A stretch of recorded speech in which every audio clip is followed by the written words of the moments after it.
জীবনে কখনো আমরা বিজয়ী হই, কখনো আমরা পরাজিত হই। কখনো সুখ আসে, আবার কখনো দুঃখও আসে।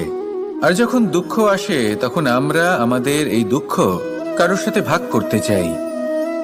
আমরা কারোর সাথে নিজের দুঃখ ভাগ করে নিই, আর সেই ব্যক্তি আমাদের দুঃখ নিয়ে উপহাস করে।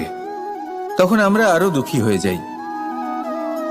আমরা এই সংসারকে দোষ দিতে থাকি, কিন্তু এতে সংসারের কোনো দোষ নেই। ভুল আপনার যে আপনি কোনো কুপাত্রকে নির্বাচন করেছেন দুঃখ ভাগ করার জন্য।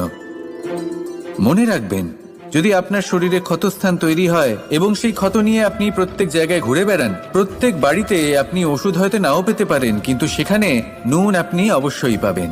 সেই জন্য যখনই দুঃখ পাবেন, শুধু সেই ব্যক্তিদের কথা মনে করুন যারা আপনার দুঃখ, আপনার যন্ত্রণাকে বুঝতে পারবে,